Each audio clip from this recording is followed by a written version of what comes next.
This is 5 on your side at 5. Focused on you.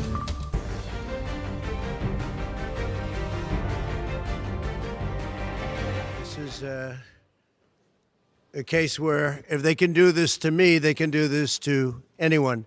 Former President Donald Trump speaking out for the first time today as a convicted felon. Now the country's wondering what's next ahead of the election.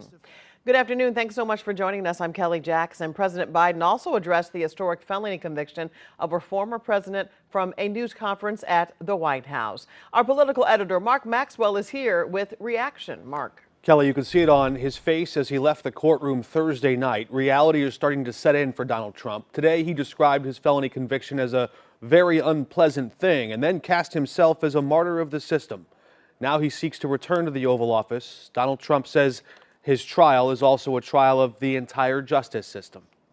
A lot of history has unraveled inside the White House, but Friday morning, Donald Trump was given every opportunity to defend himself. For the first time ever, a sitting president defended a justice system that just convicted his predecessor. Criminal defendant Donald Trump is now a convicted felon. Now he'll be given the opportunity, as he should, to appeal that decision just like everyone else has that opportunity. Trump's legal team vows a swift appeal that can only begin after sentencing on July 11, 4 days before the Republican National Convention. Mistaken jury instructions could throw out the entire case.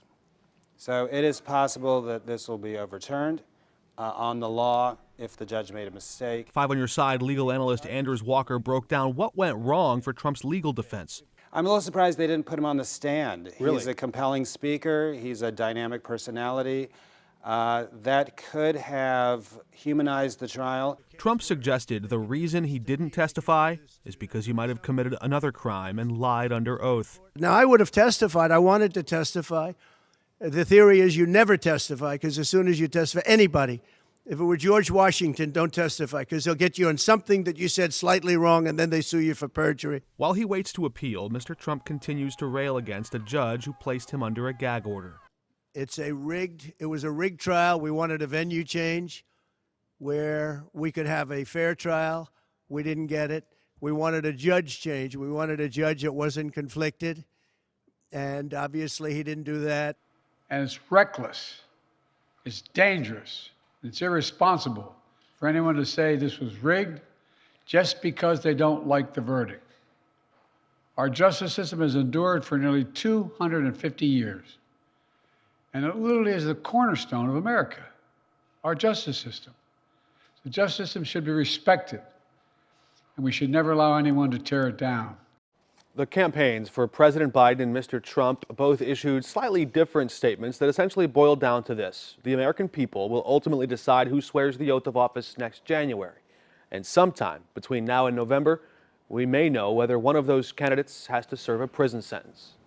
Thanks, Mark. A news conference just wrapped up an hour ago, and we have learned the owner of Bar PM is suing the St. Louis Police Department. This is after a St. Louis police cruiser hit the South City bar and an officer arrested the bar owner. This all happened on a December night after conflicting reports. Police say the officer was distracted while using his police radio. And now, 5 months later, the lawsuit comes forward. Justina Coronel just heard from the bar owner's attorney. She is live downtown. Justina. Well, Kelly, we were expecting one lawsuit, only to learn that are actually two. They were just filed about an hour ago. Now let's dive into the first one, and this one involves the Bar PM co-owner James Pence. He is suing a St. Louis police officer, Ramel Wallace, the police department, and the city of St. Louis. They accuse the officer of taking Pence into custody without probable cause, beating his husband Chad Morris, and falsely arresting him. Now, the lawsuit said the officers escalated the situation and compounded a cover-up by charging Morris with multiple crimes. They accuse the officer of using his official position to inflict terror. Now, the second lawsuit involves a man named Richard Hopkins III. 6 months prior to this incident, Hopkins said he was assaulted by the same officer while being detained at the St. Louis City Justice Center. Now, we just heard about an hour ago from the plaintiff's attorney, Javad Kazali. We're really concerned about the fact that this officer has a history of attacking people. This is now the fourth claim that we know of. Why is he on the streets? Now, just keep in mind, these are just accusations. No one has been formally charged with the crime.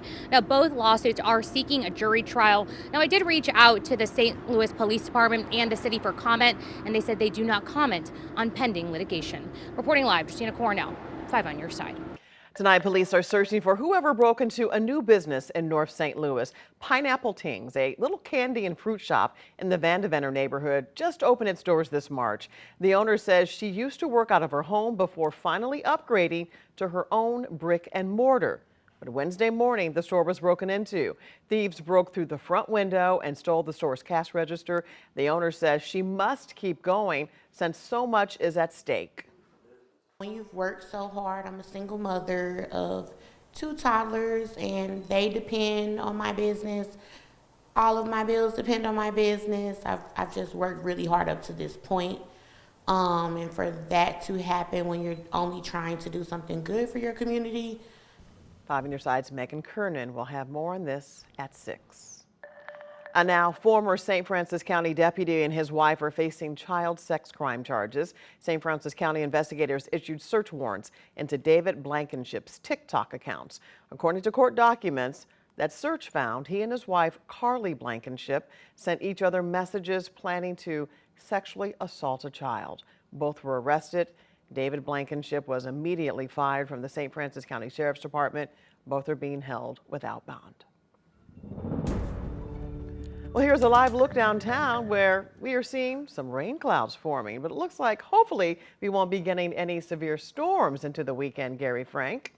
Yeah, we're in pretty good shape here right now, but we're still going to be dealing with some rain that impacts our day. And here is over the next 2 hours, you'll start to see it. Maybe not so much on the Metro East side right now. I think things are pretty dry. But as we go throughout the next several hours, you'll notice the direction this is moving from south to north. This entire complex is gradually sliding off to the east, so it's going to be moving in a weird direction. So I want to show you some of the spots that it's already starting to rain. It's finally starting in Rich Woods, Potosi, maybe into Festus, or it's just on the south side of town here into Rolla. But that's where you can see temps have dropped about 10 to 12 degrees, depending on where you are. You can see that wall of rain from the lake all the way to Farmington, but in the city, not as much, especially in the Metro East. And I think this weekend, you'll see as that rain settles in, mainly on the Missouri side this evening. It's going to take a while to get into the Metro East, but heavier rain is early and then scattered tomorrow before a mainly dry Sunday is in store for us. So for the next several hours, notice how those rain chances increase. It's more widespread in the overnight hours. We'll track that widespread system as it gradually nudges across the river and just how long throughout the weekend we're going to stay wet versus dry over the next 48 hours. The Ferguson-Florissant School District is celebrating some new advancements for literacy education in its schools. The school district recently adopted a new phonics-based reading program for pre-K through 2nd grade. And according to the superintendent, the program has helped bolster student literacy this year. Our kindergarten students across the district, roughly 2/3 or 67% of our kindergartens across the whole Ferguson-Florissant are reading on track, on grade level in kindergarten. Davis says Duchesne Primary School is following that trend.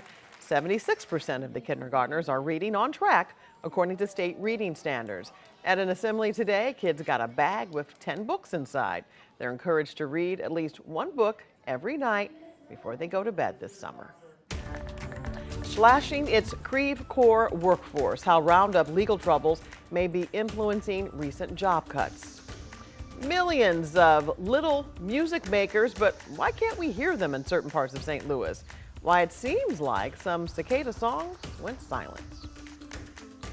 The Susan G. Komen More Than Pink Walk is coming up soon. It is Saturday, just a little over a week from tomorrow, June 8th at 9 a.m. in Tower Grove Park, and our own Kay Quinn will serve as the MC. Money Ray supports breast cancer research, care, and support. 5 on Your Side has been a partner with the walk for more than 25 years.